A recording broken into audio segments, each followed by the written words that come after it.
મને એક દાદાને મારથી પૂછતા ગયું દિવાળી. મેં દાદા મજામાં? હો મજામાં તો મોટો દીકરો આવી ગયા એમને દીકરા દિવાળીઓ કરવા. મેં કીધું આવો બાપા દિવાળીઓ કરવા. આ તો ડોહો ફટાક્યા છેટા ફોડજો. આ માણ કપા ભેળો થયો. આ નહીં આવી ગયા કપા ભેળો થયો. તમે તો આઠમે આવ્યા હતા સેલ્ફી લઈને ગયા ક્યાંક ઝૂકે કાઢી. નકરામાં ઝૂકવું પડે. નકરામાં સોમાં વાઈટું થઈ જાય બેટા. આ મોલે હાથમાં ન આવે માલ હાથમાં ન આવે આમાં વાઈટું થઈ જાય. આ સમજાય નહીં હોય અમુકને તો ઉપર જ જાય. મેં ઠીક છે હવે આ હશે ભાઈ આવો ને સુરત અમદાવાદ મુંબઈ આવો અમારા છોકરાઓ છે અહીંયા. મેં શું કરે છે? મોટા થાય છે.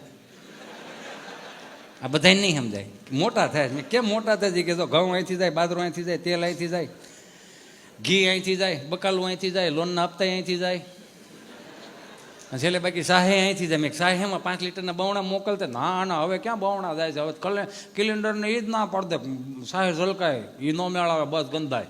તો મેં હવે હેમાં મોકલો?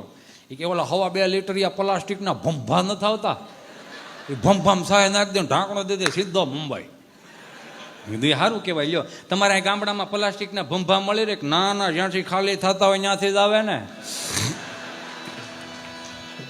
મહાનગરોમાં 5 દી આવો 15 દી આવો વાંધો નથી. તમ તાર મજા કરવા આવો. પણ એ એક નથી ખબર પડતી.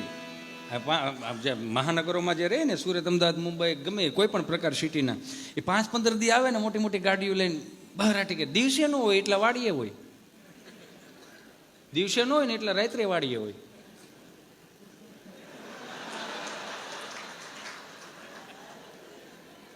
એનો વાંધો નથી. આવો મજા કરો ને. આપણા બાપુજીનો જ હાથ બાર છે.